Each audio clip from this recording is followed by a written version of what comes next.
pikirnya kalau semakin tebal semakin cespleng gitu, ternyata enggak. Kenapa? Karena ternyata apalagi kalau yang krim-krim pengobatan pasti ada faktor resiko iritannya. Oke. Jadi kalau tebal-tebal nanti malah kayak udang rebus nanti jadinya. Nah, kalau misalnya perlindungan siangnya sudah pakai sunscreen, tapi masih ada si melasma tadi ya, itu berarti kapan ngobatin melasmanya nih, Dok? Kalau pengobatan melasma itu tidak ada single terapi. Jadi merupakan series rangkaian terapi gitu ya.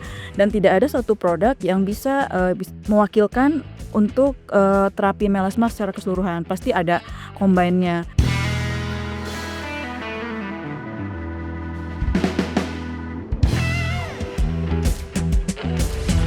Halo Swipers, selamat datang di podcast Meet the Expert. Kulit wajah itu bisa dibilang aset yang paling sensitif, terutama buat perempuan. Makanya ada perubahan sedikit saja di wajah, rasanya pasti langsung panik, bawaannya pengen coba-coba segala macam skincare yang belum tentu jelas keamanannya. Apalagi kalau sudah kena duet maut, jerawat sekaligus flek hitam atau melasma. Dua masalah ini sering banget bikin pusing karena rasanya susah dan lama banget buat diobati. Tapi tenang aja, di episode kali ini kita akan mengupas tuntas apa penyebab utamanya, bagaimana pengobatan yang tepat, sampai solusi medis yang aman untuk kulit kalian. Bersama saya Fania Gones yang akan memandu episode kali ini. Dan tentunya saya tidak sendirian, telah hadir di studio ini bersama saya Dr. Vera Delvina, Senior Product Manager. Selamat datang dokter. Selamat datang, terima kasih. Iya. Sebelum masuk ke topik pembahasan, yuk kita berantas mitos dengan fakta terkait penggunaan produk untuk melasma.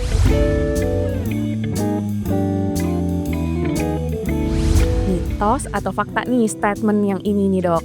Melasma itu munculnya cuma karena faktor eksternal saja, seperti gara-gara salah pakai kosmetik atau karena sering kepanasan di jalan. Oke, masalah itu masuknya ke mitos. Ya. Mitos. Kenapa? Karena ternyata untuk melasma itu ada dua faktor yang menyebabkan, bisa dari luar eksogen dan juga dari dalam tubuh kita sendiri endogen begitu. Jadi tidak semata-mata di luar aja. Oke. Statement yang kedua. Kalau kita sudah pakai salep pengobatan melasma yang dosis tinggi, efektif di malam hari, maka kita nggak perlu repot-repot lagi pakai sunscreen di siang hari karena fleknya pasti bakal hilang. Mitos juga. Ya. Jadi kalau diibaratkan itu kita udah capek-capek pakai krim malam buat ngilangin melasmanya, tapi kita nggak proteksi terhadap UV-nya. Jadi kalau bisa dibilang kayak kita ngepel, cuma bocorannya itu nggak dibetulin dulu, jadi tetap aja lantainya basah terus. Jadi kayak gitu. Oke. Yang terakhir ada statement seperti ini nih dok. Biar melasmanya cepat pudar, salepnya harus dioleskan tebal-tebal ke seluruh wajah sesering mungkin. Mitos atau fakta? Kok mitos semua ini, nggak ada fakta ya? Oke, itu mitos juga. Karena tetap kalau namanya untuk pengobatan pasti ada do and don'ts-nya ya. Dan nggak semuanya itu, emang banyak banget loh yang kayak gitu loh Mbak. Jadi memang pikirnya kalau semakin tebal semakin cespleng gitu, ternyata enggak. Kenapa? Karena ternyata apalagi kalau yang krim-krim pengobatan pasti ada faktor risiko iritannya. Oke. Jadi kalau tebal-tebal nanti malah kayak udang rebus nanti jadinya. Oke. Nah, karena kita udah selesai bahas mitos atau fakta, kita langsung ngobrol aja nih dok terkait dengan si penggunaan sunscreen dan juga flek hitam ini. Mungkin pertanyaan pertama saya adalah sebagai warga negara yang tinggalnya di negara tropis seperti Indonesia ini, indeks UV-nya juga tinggi gitu ya. Permasalahan kulit seperti apa aja sih dok yang paling sering dihadapi? Karena ini masalah yang sering dihadapi karena faktor UV tinggi berarti ya kalau kita tinggal di Indonesia. Sebenarnya tinggal di Indonesia itu banyak benefitnya banget. Harusnya kita nggak ada kekurangan vitamin D ya, tapi ternyata kan banyak kekurangan vitamin D karena takut kulitnya menggelap.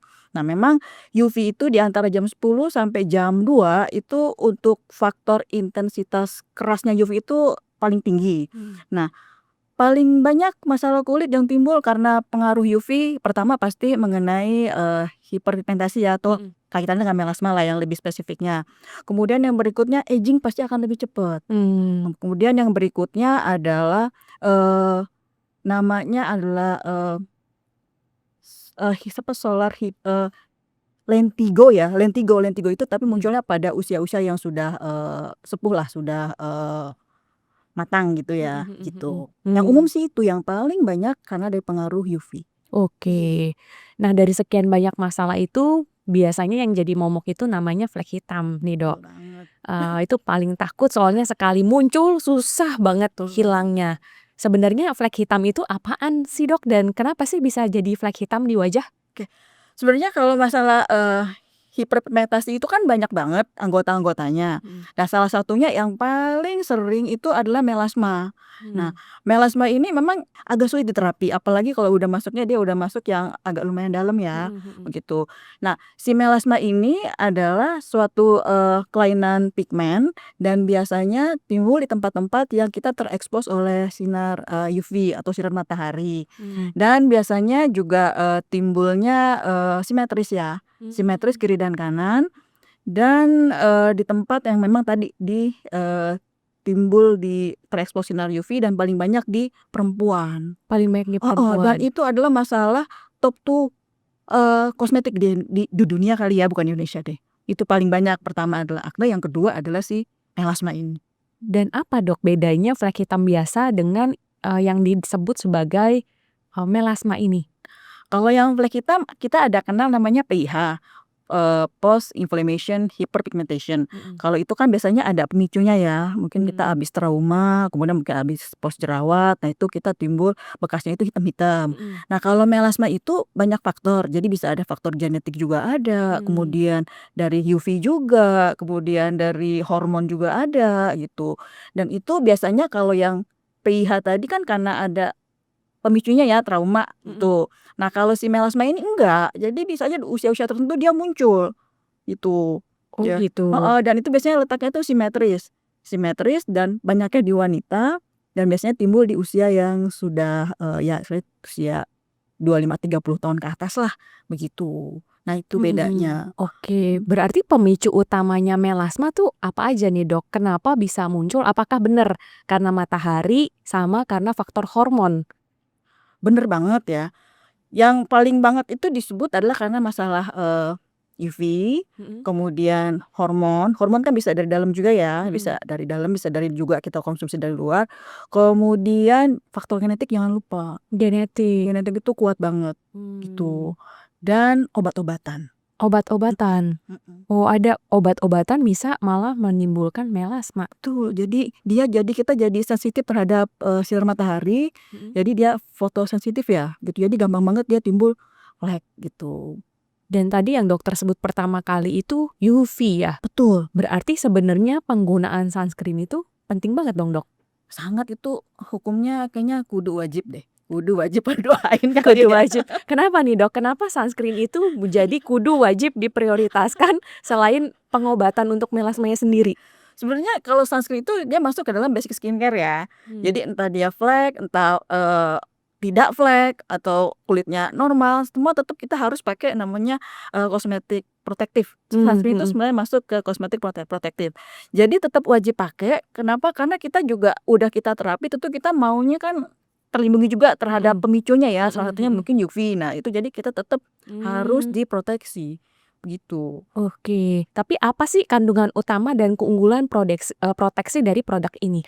Eee, aku koreksi dikit ya, sebenarnya produk ini cukup lama, dan ini kita untuk awal-awal produk kita ini kan masuknya adalah peresepan ke dokter kulit ya. Oh, gitu. Jadi, sekarang ini udah mungkin dulu namanya berbeda dan udah mungkin udah kita pakai nama Heliatek itu udah sebelum Covid kita juga udah pakai nama Heliatek ya, Udah jadi cukup lama ya, lama. udah hampir 5 tahun berarti? Betul, dan sampai sekarang kita juga terima kasih ya ke dermatologis-dermatologis, ini sudah menjadi produk kepercayaan ya. Dan, memang kalau Heliatek ini kita diperkuat dengan, skin whitener ya, seperti kita ada niacinamide-nya, kemudian kita tambah lagi ada aloe vera-nya, dan juga kita tambah ada vitamin E-nya. Jadi ada nggak cuma sunscreen aja, cuma kita perkuat dengan lightening lah, begitu. Oh, gitu. Heeh. Oke. Nah, berarti Heliatek ini menarik karena dia nggak cuma melindungi ya, nggak cuman sunscreen doang, tapi ada kandungan aktif. Secara spesifik tadi dokter sebut ada niacinamide, ada vitamin E. Itu gunanya apa nih, Dok, bahan-bahan ini? Oke. Nah, kalau niacinamide itu banyak banget fungsinya ya, yang, salah satunya untuk kulit-kulit yang oily dia juga bantu untuk kontrol minyak. Oh gitu.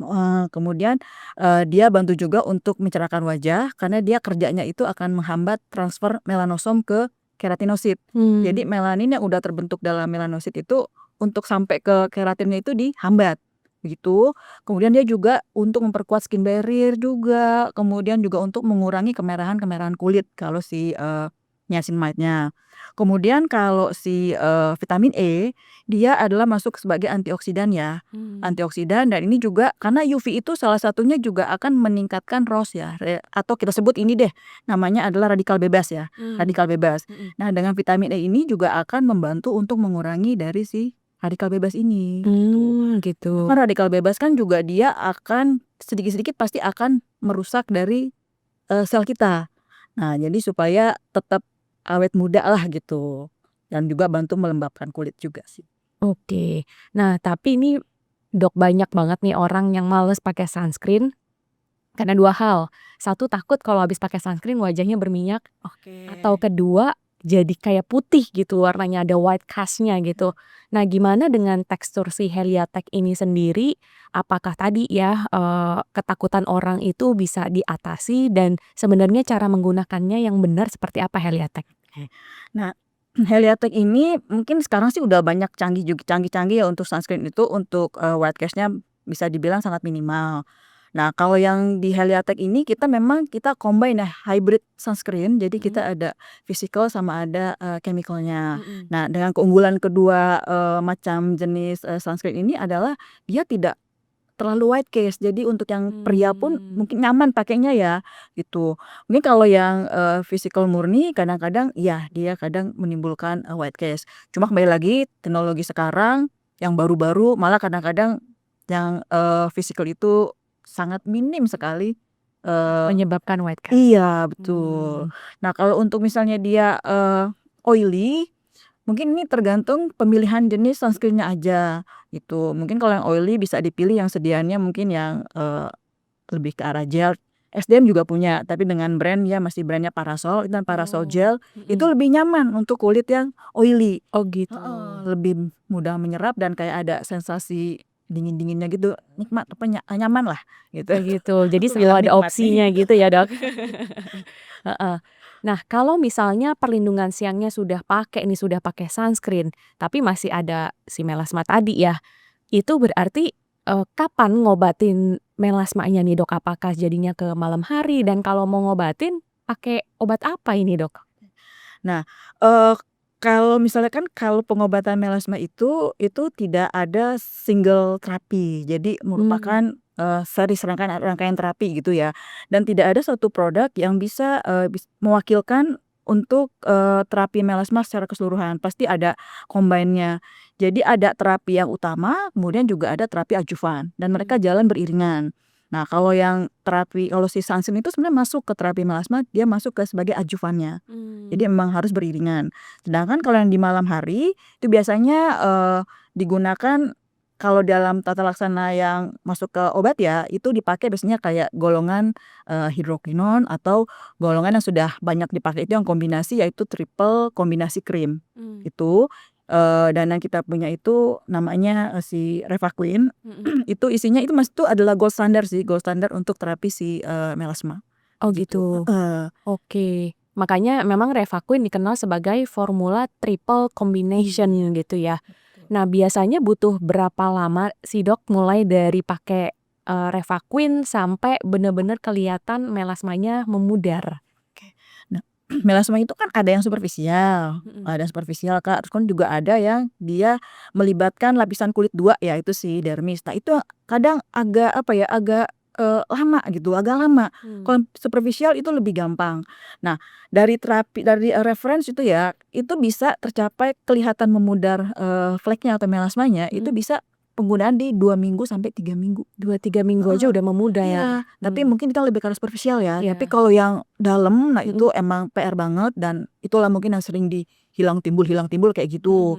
Nah, dan tetap namanya, misalnya flek-nya itu belum hilang, tapi mungkin sudah, saya ambil reference yang paling lama deh, udah 4, bulan pakai si Revaquin, itu mau nggak mau kita harus masuk ke fase tapering off.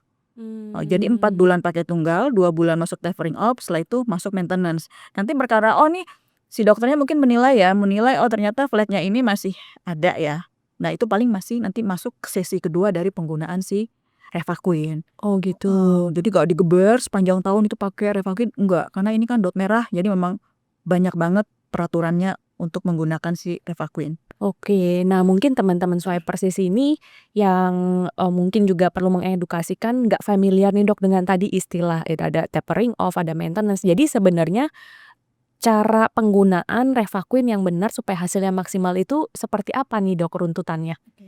Jadi karena ini kan dot merah, nanti biasanya dokter ya yang mengarahkan.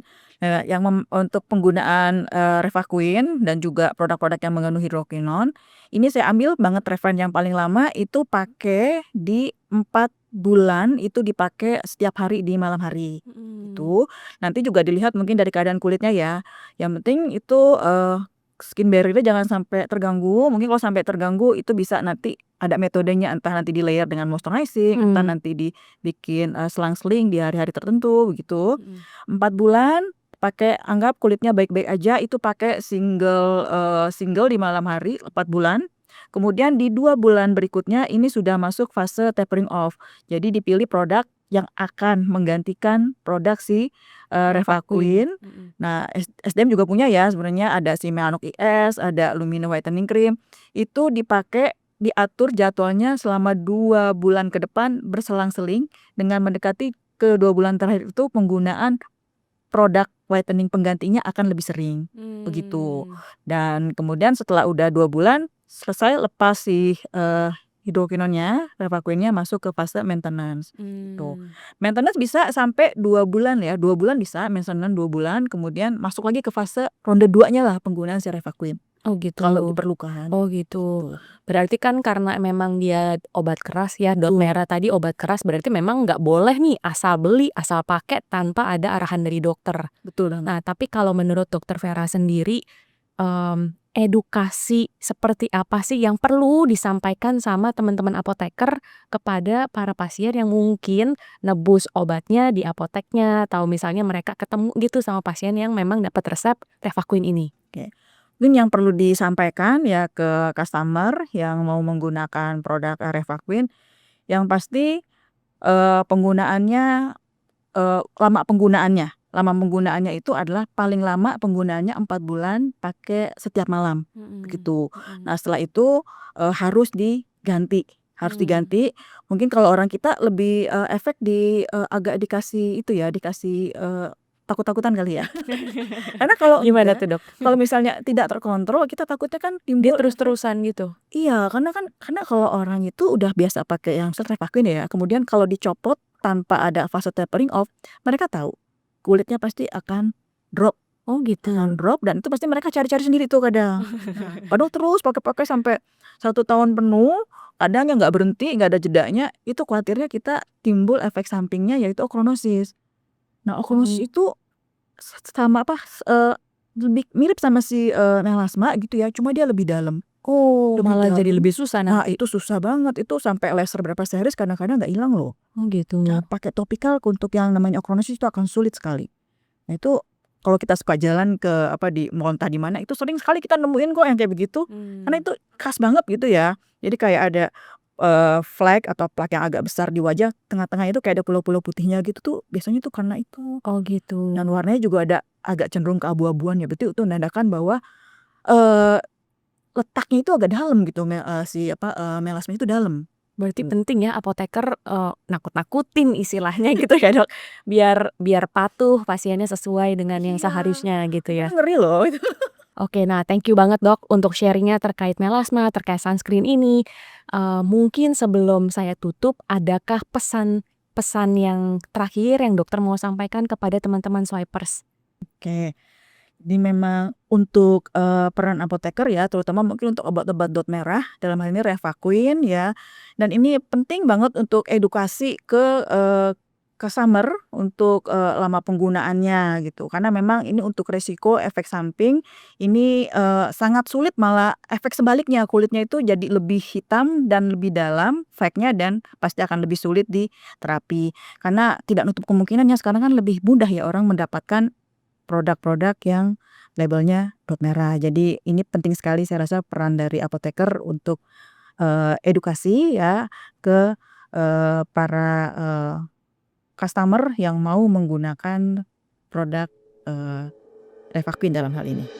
Oke Swipers, lengkapi sediaan apotek kamu dengan produk Revaquin dan Heliatek yang sudah tersedia di SwipeRx Belanja. Check out sekarang juga karena lagi ada promo menarik yang menunggu kamu. Belanja kebutuhan apotek pasti aman, nyaman, cuan hanya di SwipeRx Belanja. Terima kasih banyak Dr. Vera atas penjelasannya. Semoga ilmu ini benar-benar bisa membantu menambahkan wawasan bagi semua rekan-rekan yang menonton episode hari ini. Semoga. Ya. Terima kasih juga buat semua swipers yang sudah nonton. Jangan lupa untuk like, subscribe, dan share akun YouTube kami. Jangan lupa juga nyalakan fitur notifikasinya supaya apa? Supaya teman-teman tidak ketinggalan dengan konten-konten kefarmasian yang terbaru. Sampai jumpa di episode berikutnya. Meet the Expert, podcastnya Apoteker. Salam sehat.